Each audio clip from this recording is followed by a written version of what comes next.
everyone, and welcome back to this edition of the Steve Beaman Show. It is such a wonderful pleasure to be with you, as always, as Carol and I travel with you on an endeavor to provide you with real help for real people.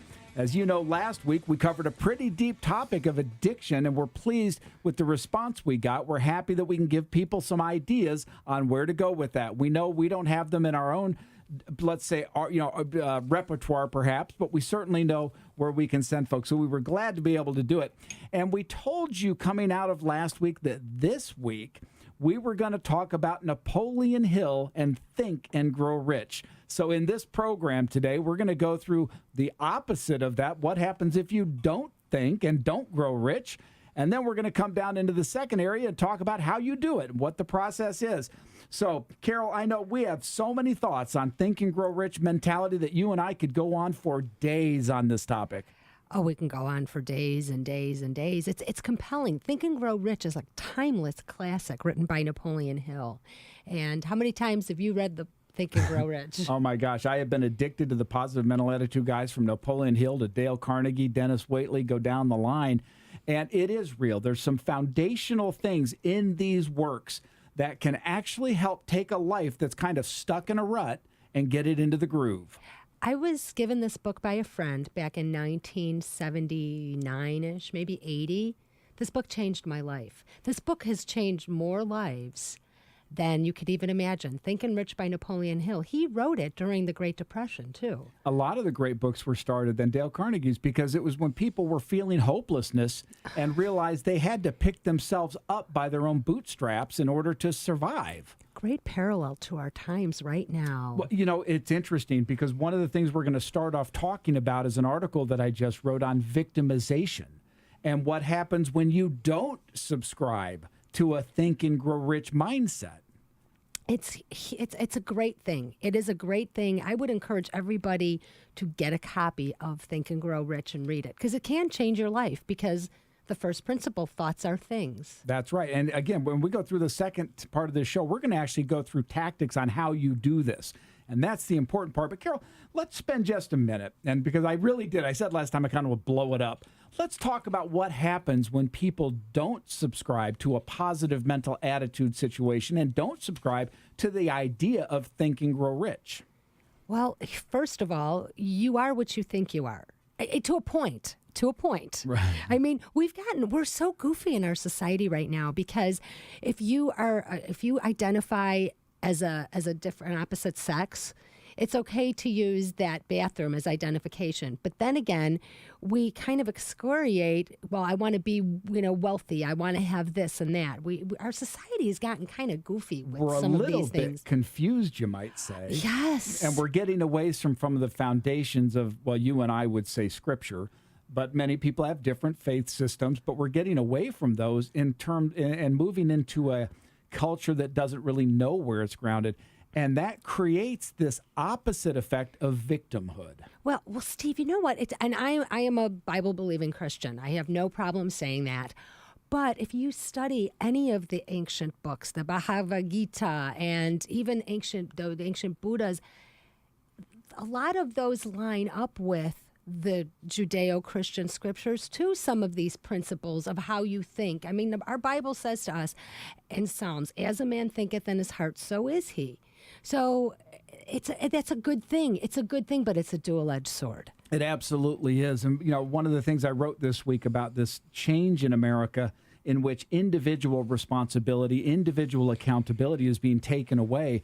And it creates literally the opposite effect of Think and Grow Rich. It creates a person to be a victim. Well, I mean, it comes down to my mind. You either choose to be a victim or you choose to be a self-actualized human being. You could be a victim or a victor. That's exactly right. And I guess our show is all about how to help people become victors in this world. Well, we are called to be victorious. We are called to be excellent. And, the thing is, stuff happens to everybody. Okay, stuff happens to everybody. It's not what happens to you. It's how you choose to respond to what happens to you. Absolutely. Which famous pastor was it that said, the older I get, the more I realize that life is about 5% what happens to me and 95% how I react to what happens to me. The action part. It is so much the action part. And I mean, my girlfriend, back in, 2005, Carol, did you hear about The Secret? And I'm like, no, I didn't hear about The Secret. Well, finally, I got The Secret. Well, share with us the secret, because it must have been a secret. The secret is the same thing as Think and Grow Rich. Oh, my gosh. You mean there's nothing new under the sun? Okay, they call it the law of attraction. That's what the little esoteric woohoo, the law of attraction. So subsequently, people will sit around and say, I'm going to be a millionaire. I'm going to be a millionaire. I'm going to, manifest the person of my dreams. And guess what? They're sitting around doing it. Guess what happens? Tell me. Nothing. That's because one of the problems of all of this is that it does take some action to tie into those positive thoughts. I once said to people that, the old thing, knowledge is power.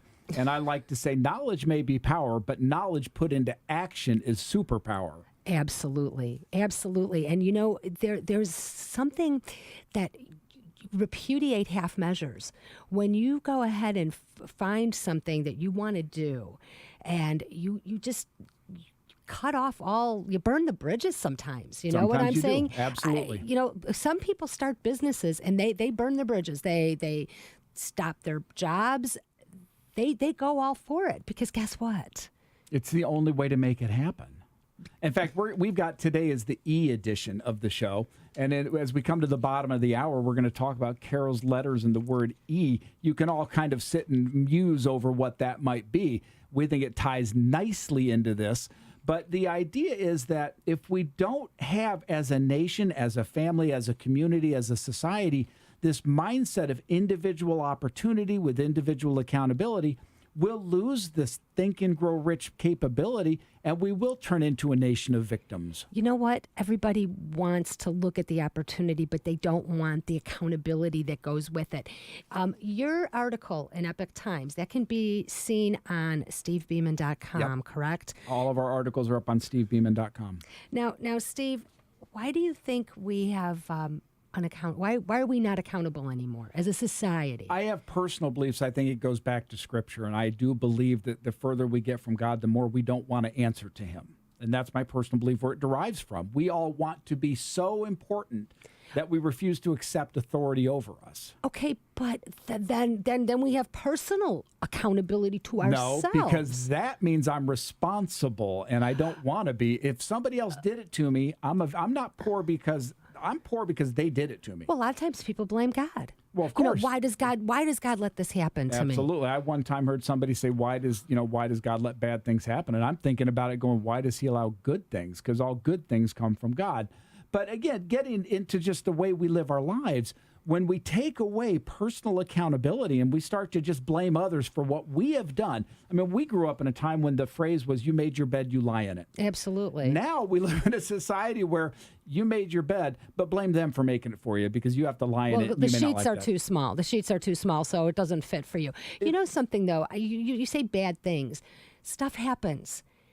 You could let those things become lessons in your life to learn from, to do better with next time.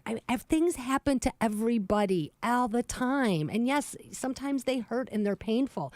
But through pain is growth. Look, I mean, I gave birth to a 9-pound baby. It was painful, but let's new talk life about came from that. The physical body. The way you build it is to break down the muscle. Absolutely. You destroy muscle to build muscle. And that is true in our life experiences.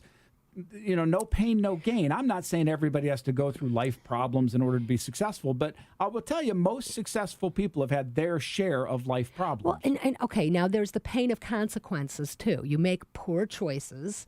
That's right. You go out drinking and then you drive. Guess what? You're gonna get a DUI or, God forbid, get in an accident, killed.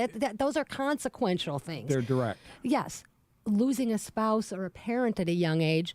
That's stuff you can't help, but it happens, and it's how you act and respond. It's all about that. And one of the things as we go forward in today's show, we want to talk with you about how you get there. What types of strategies do you employ to help you transition again from a victim to a victor? How do we get our society to jump on a bandwagon that says we can instead of this, well, maybe. I mean, whatever happened to we can? Yes, we can. Right. I think it was Ronald Reagan used to keep a little thing on his that said, yes, we can type thing.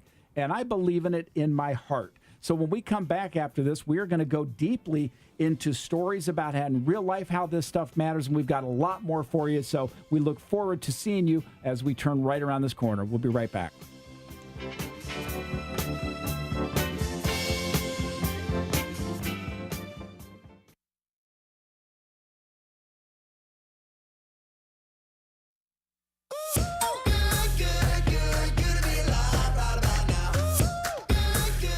Welcome back, my friends, as we begin to discuss the fundamental desire that Carol and I have to truly provide real help for real people. And a large part of that is to help explain the importance of attitude, of belief, of commitment, of decision. And we'll let you figure out what the word E will be as we go through that today.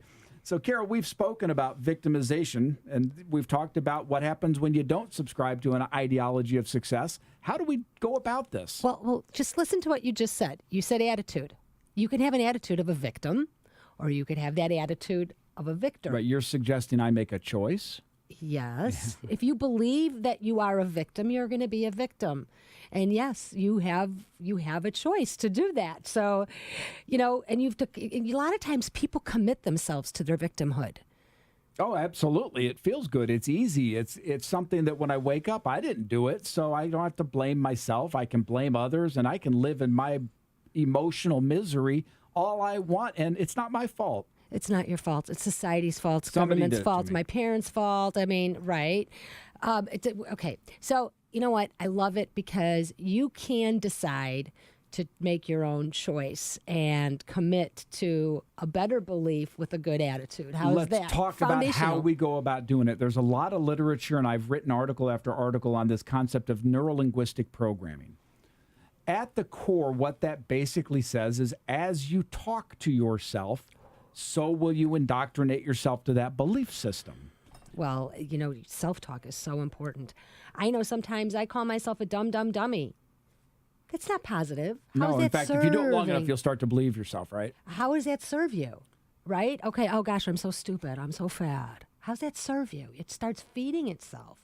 So neuro-linguistic programming, that sounds like a very mind-heady, woohoo kind of thing. You want to get into just a little bit of what you wrote? And is this an article that was written? It's another one of my articles in what I call the Life Insights for Everyone, the 400, 500 articles I've written on the 5 paths. But the idea is that as we develop internal thought processes and we start to tell ourselves, hey, I did poorly on that. Not I'm a poor person, but I did poorly. I'm a successful person who happened to do poorly in that task. We look at this radio show. This is a brand new endeavor for us, really. Right. We will certainly make mistakes as we do it. It's the way life goes. Right. But it's not that we are bad. It's that, we made a mistake and we'll recover from it and go. It's putting value in the doer and not the deed. And it goes back to the problem of positive thinking. It's attitude put in with knowledge, put into action. And that's what matters. Why do you think people don't take the action step? Why don't they get out of the boat and actually take that action step? I think many times it's simply because they don't know how. And that's where life coaching has become such a big thing because Right. it helps people step out of the rut into the groove. But it's like working out. Everybody wants to have a physically fit body, but how many people want to go to the gym and do the exercises required? Very few. In emotional health, it's the same thing. If we want to have a positive experience in life, if we want to radiate positiveness to others we meet, it's a matter of making a choice to do it and reinforcing that choice each and every day. In fact, as we come down to the bottom of this segment, we have a challenge for folks to help them do that. Well, now let me ask you something. We make our choice to be positive, but let's say your day really is, things are tough. And are we to go ahead and say, well, no, everything's great. Everything's We don't great. want to be Pollyannish, right? Okay, We okay. want to accept that bad things happen. I mean, my Lord, in business and families and life, we have bad things that happen. But it's the ability to separate the bad event from who you are as an individual. Because you didn't do it, it happened to you. So I guess my question to you is, something's happening.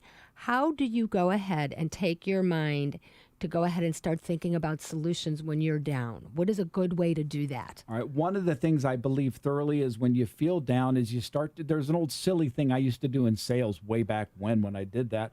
I used to wake up in the morning and shout at the top of my lungs, I feel happy and healthy and terrific. And it made me so embarrassed at myself, I ended up smiling and laughing. Looking in the mirror, I'm happy, I'm healthy, I'm terrific, It's so and stupid. doggone it, people like me. But what happens is you kind of laugh and you start the day off a little bit lighter. You know, it's the thing, the Marine Corps, I think we mentioned in a prior show, they make the cadets make their bed. And they do it so right off the mark in the beginning they have a success. They have an accomplishment. Well, I do, as I said a couple shows ago, I start my day off with gratitude. And when you start thinking gratitude and what you have to be grateful for, I think that also encourages you to have a positive start to your day, too. Oh, you bet you. And I think all of us have something to be grateful for. I don't think anybody's exempt from that. Certainly, we all have challenges. And again, in life, we all go through things that we wouldn't wish on our worst enemy. But we recognize that those are situations that occur in life. They're not a statement of who we are as people. Well, it also gives us an opportunity to tap into our strength and where our strength comes from. And we are not alone. We have a God that loves us. And to tap into that is infinite intelligence, which is part of this book, too. He talks about infinite intelligence. The underlying theory, and if you go back to all the masters of the positive mental attitude movement, all of them were Christians in their faith. And they all took from Scripture the notions of individual responsibility, individual accountability, and individual hope. Well, right. And that's real hope. When you talk about, I want to do hope and all this stuff, it's individual. And if you can restore to the individual the hope that, hey, tomorrow, you know, the old thing, this is the first day of the rest of your life. Yeah. Why don't we really make it that? Why don't we start off with a fresh sheet of paper and say, today is the first day of the rest of my life. Every day, because it's true. It is true. It is true. You know, no one's guaranteed tomorrow. No. How many people today, and it's tragic, but how many people will end up in a situation today as a result of an accident or something else they didn't expect? You can't control that. What I can control, though, is I'm having a great day. I'm going to make it a great day. I'm going to make somebody else happy. And if I can make one other person live a little bit better, then my day's been whole. Isn't that a good thing? Isn't that a great thing to go make somebody else's day better? And that's what this show is for. We want to have real help for real people to make your day, to start your week off in a positive and encouraging way to do that. Well, so and that's what we're trying to do it when you think about the context of the show. We talk about health, and we talk about like cherry juice as a health thing. We talked about the problems of dependency and the downside of life, but it doesn't negate the fact that we can have in our own lives that eternal hope that tomorrow can be a better day if I just choose to make it one. Well, yes. And you know what? Like I said, you're not guaranteed tomorrow. So make today the best day. Make it count. And someday we'll share my background, my total background. And I will tell you, in the darkest times of my life, the only thing that kept me going was my attitude. It's all I had left, faith and attitude. And when you get down to that rock bottom and you realize that tomorrow is the first day of the rest of my life, and it better be because the last few days were terrible. Right. It helps keep you going. And all of this, whether it's Tony Robbins, Dennis Waitley, Dale Carnegie, Napoleon Hill, all of these authors have put together foundational thoughts on success ideology and how you take your mind and begin to incorporate self-talk and behaviors that lead you down a better path. I got to just say, this book was, as I said, it was written during the Great Depression. It's priceless. These principles are priceless. And, you could change your life today. Do we want to put a challenge out there to folks, Steve? Why what do you don't we? think? Because we talked before the show about a really cool challenge to say to somebody, look, it takes roughly, 21 days to change a habit. 21 days to change a habit, to really instill it. It's three paths of 21 days. You really want to get something solid in your life. All right. So if you're watching our show on the website or you're listening to our show tonight on AM 560, the fact is we want you to commit on a calendar for 21 days alone to just say to yourself in the morning, this is the first day of the rest of my life, and I am going to make it a good day. That is great. It's so simple. I have the choice. I mean, here's the thing. You have a choice to make it a good day. And that's such an empowering, that word choice is such an empowering word. I choose to make this the greatest day. And Carol, let me touch on the other side, which is self-fulfilling prophecy. We've all known people to whom bad things always happen. Many of the time. It's because they expect bad things to happen. I'm telling you, folks, if you're listening to us right now and you're just in kind of one of those Charlie Brown moments when it's just not going right, rethink how you're expecting things to turn out. If you have expectations of negative things, they're going to pan out in your life. It's so you know what? Expect excellence. I mean, expect success. Expect good things. And again, I know I can hear somebody sitting there going, well, that's easy for you to say. Folks, I have been through the ringer. I've been through a mill that grinded me down to nothing. Yep. I assure you I've sat where you sit. But the bottom line is we've got ideas here that can transform your life. And when we come back now, we're going to kind of continue this discussion into the letter E. So stay with us for what the letter E will be.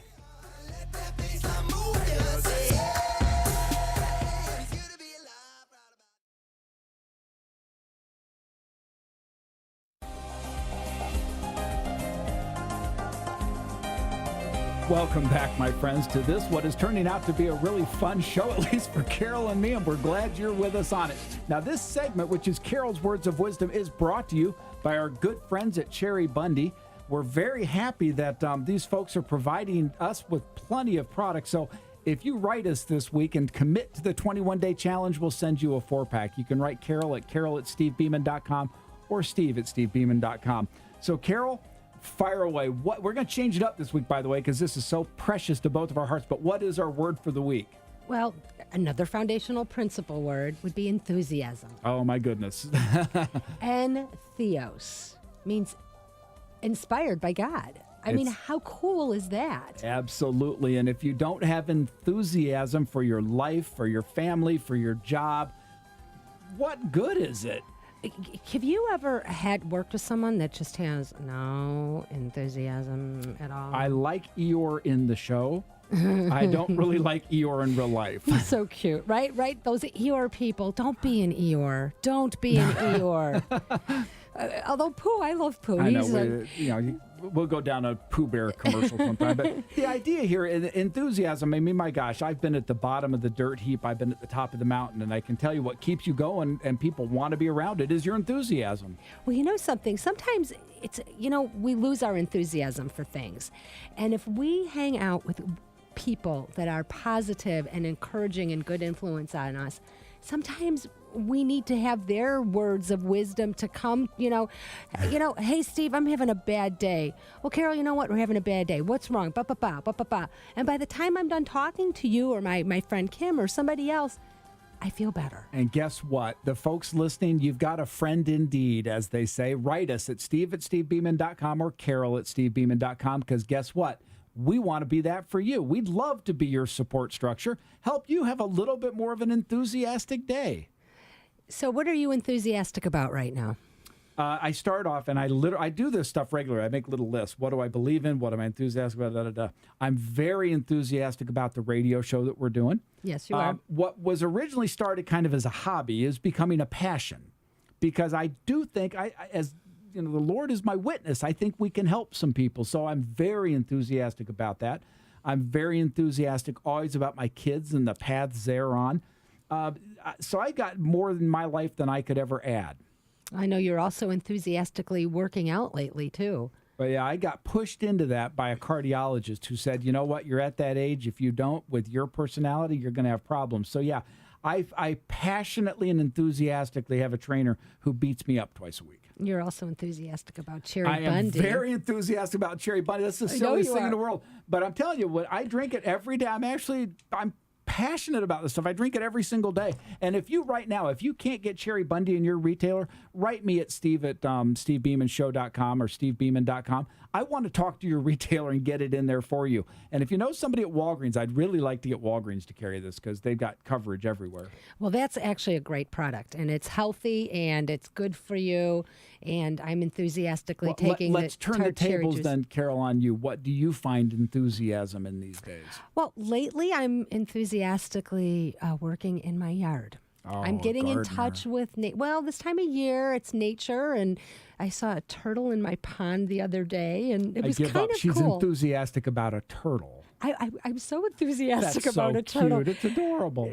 I wanted to keep it, but my husband's like, no, let it go on its journey. No, seriously, I'm very enthusiastic about nature. I love to be out there. And, that's actually very healthy. It helps to reframe your brain. Let me tell you a quick story. I one time was playing golf with an older guy, and we were on the tee, and he was staring off into the distant forest and just staring at it. And I said to him, what are you looking at? He said, you don't see it? And I said, see what? He said, the beauty in that? It's the little things. It's the little things. And boy, do they matter in life. If you can't look at an oak tree and think of the majesty of that oak tree. It comes from a little acorn. All of the DNA from that oak tree comes in an acorn. And that's kind of like us. You know what, folks? Look in the mirror at you. You are a creation unique from God himself. And you are so unique as you're the best you there will ever be. You know what? If you look at, like you just said, that oak tree, that little acorn could grow that huge tree. Everything is in there. Look at yourself and what you have. You have a heart. You have a liver. You have lungs. You have all this great... Remarkable. Could you imagine if we would actually get to our highest potential? And our potential is so much more than we give ourselves credit for. And that goes back to, I think, the tragedy of the victimization of America is that we're losing that ability to run for our potential. People are better than we give them credit for. I mean, I believe in America. I believe in the people. It takes, sometimes I'm going to just say it does take someone to help flip that switch for you. I have been blessed. I had a friend give me this book. It flipped a switch for me. And then I was also blessed to have a mentor. His name is Jay. Jewel, if you're out there listening, I love you. I thank you. And it's seeing something in somebody else that they don't see in themselves and tapping into that. It's a beautiful thing. And just maybe this show can help be a mentor for you. I mean, we want to be involved with you. Visit stevebeaman.com. Look at the articles, look at the blog posts, look at the videos, the audios, and everything else we do. Let us be your partner in crime in that. I mean, we're happy to share ourselves with you and make it possible for you. Enthusiastic about mentors, I will tell you that. It's a good thing. Well, one of my core enthusiasms has also been about money in my life because guess what? It matters. And when we come back, we're going to master your money with a discussion of what oftentimes can be boring, but we're going to make it fun. Master your money coming right up.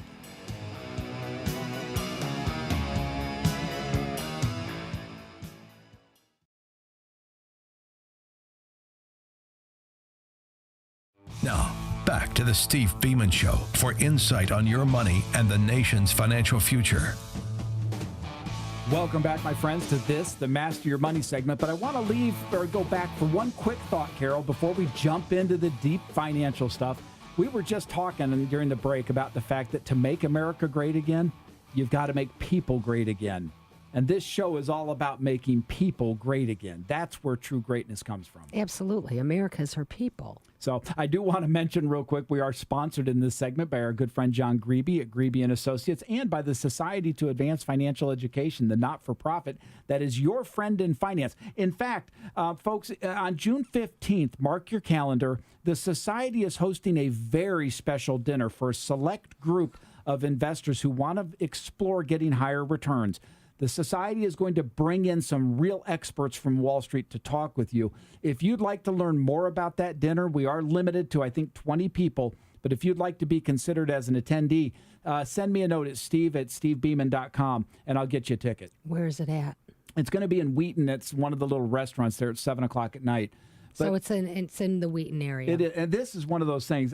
If people want to understand under the hood of Wall Street and what goes on behind the scenes, they want to come to this because as chairman of the society, I am opening up that can of worms. So that is June 15th. June 15th. That is a Wednesday night. It is. Okay. And again, what the goal of this little thing we're putting on is to open the can of worms of Wall Street and literally explode the myths that guide people's 401ks, IRAs, and retirement and college planning. All right, so it's going to be dinner. Well, it's going to be coffee, and they're going to have to listen to me. But I'll tell you who's going to hate it is Wall Street. Uh-oh. Yeah, they're gonna have hitmen after me after this one, but that's okay. So if you've got the time, folks, and you have the interest, and you've got some money that you're looking at, hey, I don't know what to do with this, join us for that dinner. But make sure you send me a note. I get tickets don't cost anything, but we are limited. So write me please at steve@stevebeaman.com. Carol, I want to jump into a deep one this time. One of the lessons in the path to prosperity is economics.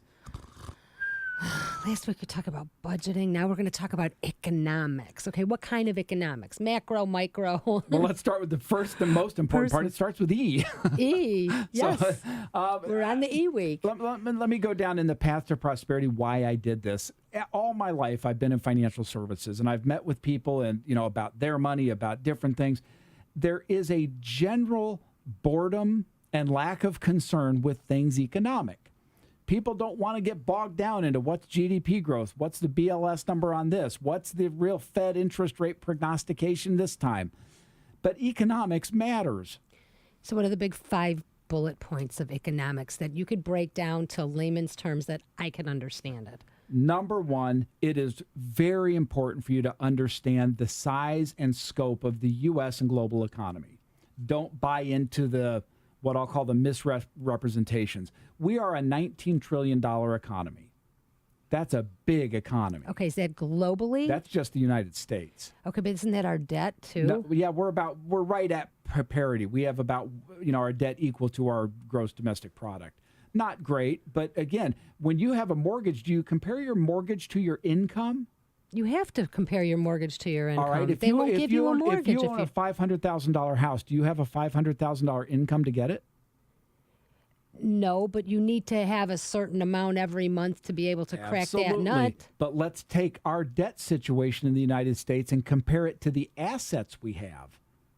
We have, best estimates are $200 trillion in assets to cover that $19 trillion debt.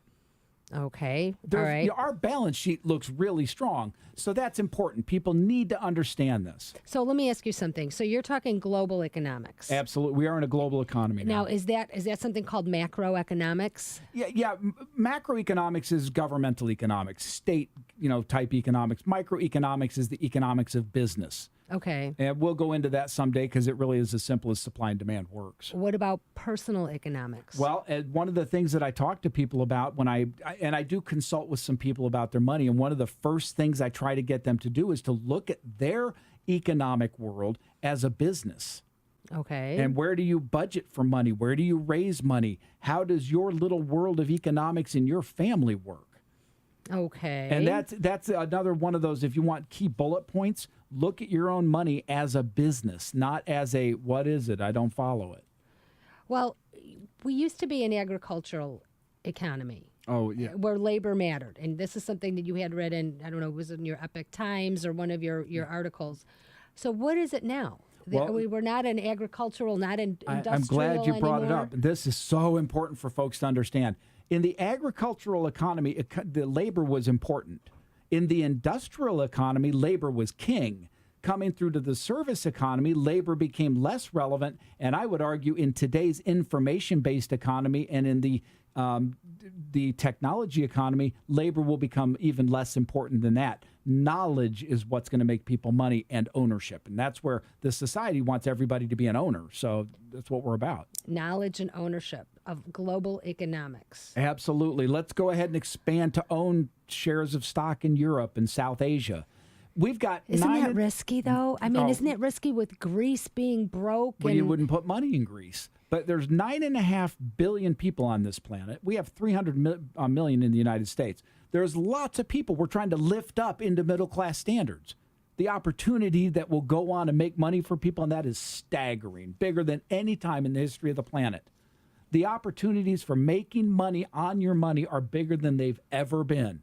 but you have to understand this stuff. And you can't buy into the myths of Wall Street and the headlines of Madison Avenue. Okay, you just say, so obviously it takes money to make money. How much money do I need? Hundreds of thousands of dollars? No, absolutely not. I want to start people off getting them to $1,000. We talked last week about how the average American can't come up with $1,000. We want them to do that, and that's what this dinner that's coming up is going to help them do. But it's also what the society is there to do. So real help for real people. Absolutely. When we come back, folks, we are going to give you some really exciting stuff about next week's program. So we'll be right back here on The Steve Beaman Show.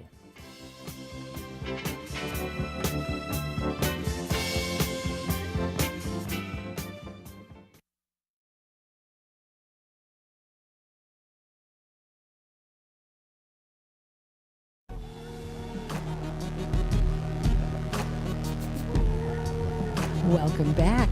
Steve, this has been a hugely important show. I think we look to continue to provide help for real people. And I think we covered a lot today. What do you think? Oh, Carol, I think that's exactly right. And I think we begin to look at the effect, we started the show looking at the effect of having the opposite mindset of Think and Grow Rich, which one time we jokingly said it was, if not think and grow rich, it's be ignorant and grow poor. And you know what, though? Really, it's true. Be ignorant and grow poor. You could be soundbite stupid, listen to what everybody has to say, machinate stuff around. You know what? If you think you're going to go ahead, get the information, and then you're going to take it in your own brain, you're going to think. And it's the attitudes of thinking. It absolutely is. And then we came down to talk about neuro-linguistic programming, and we gave people a challenge that if they live up to it, could literally transform their life. Okay, what's that challenge again? The challenge is for 21 days. Okay. We're going to ask them to go down a positive statement of today is the first day of the rest of my life. So every morning, I would say every morning you do that. And then I think in the evening, if you could go ahead and be grateful for this. Yeah. What good happened to me today? Something good did. Focus on the positive. There used to be a song in the 1940s, accentuate the positive. You know what else we're going to do one day is we're going to have a challenge that each and every day you help somebody, but we'll leave that for, I know that'll be for another day. I love that. Then we came down at the bottom of the hour to your famous words, and this week, the letter was E. Enthusiasm. Which you told us is from? Entheos. Right. From God. From God. That's right. What inspired by God. Thing. Isn't that empowering? I love that word. Oh, it's one of the great ones, and it ties into attitude, belief, commitment, decision, enthusiasm, all of these foundations that we all need to live better lives. But we don't think about them. That's the thing. We don't think. So if we were to think enthusiastically with a good attitude and believe we can and commit to it and just decide that we're going to commit to it, our lives would automatically get better. And again, folks, that's why we hope you enjoy the show, because this is our purpose in life, is to provide real help for real people. And you're the real people. And together, we want to be the real help. I mean, Lord knows we don't have all the answers, but we want to give you the kind of information you need to say, you know what? Maybe I can take a different turn here. Maybe I can begin a new path in life and truly put my finances in order, my emotional health, my intellectual, spiritual, physical health. I can get them lined up. Those are your 5 paths, sir. And you know you are the master of money. You were talking about economics today. Yeah, we didn't have enough time. I'd like to do an economics show and talk for hours about it. I could put everybody in the country to sleep. Well, we won't do that because you have a way of making things palatable and real and keeping it real help for real people. And the key to that, and again, it's in the audio library. If you'd like to learn more about that, feel free to visit stevebeaman.com and you can get the first disc free. But the idea is that economics is not boring. It doesn't have to be. If you can relate it to your real life, if you can bring it into the world that you deal in, you can make it work for you. And you got to learn global economics, folks. We are in a transitional economy right now. It's not comfortable for people. I know that. But it's real, and you can't stop it. Well, Steve, you don't want our listeners to get left behind. So what's happening on June 15th? Oh, we've got a dinner. And again, this is in Wheaton, Illinois, June 15th. We've got 20 slots. It's a first-come, first-served thing. There's no charge, but I do need you to write me at steve@stevebeaman.com if you'd like a ticket. And I'm telling you, folks, I am going to explode the myths of Wall Street. Let me give you an example. People out there do buy and hold investment strategies. You know what the average holding period for a stock is on Wall Street? I'm not going to answer because you told me the answer. 20 seconds. It's crazy. It's insanity. But the retail investors told, buy and hold, buy and hold. Buy and hold. That's not what Wall Street's doing. So you want to give some people like real help for real people. We're going to explode the myths that are used to manage their money. So, Steve, what's on tap for next week? Well, we've got the letter F, so we can be talking about fun, fantastic, freedom. There's lots Family. of options there. And our theme for the week, we talked about a very fancy word you had. Which Genetics. one? Epigenetics. Right. We're going to talk about the fact that your genetic pool doesn't have to determine your life. That's right. Your genes aren't your destiny. They aren't at all. So, folks, we hope you have a great week ahead. And as always, we'd like to let you know from our heart to your heart, this is the Steve Beaman Show. Bye.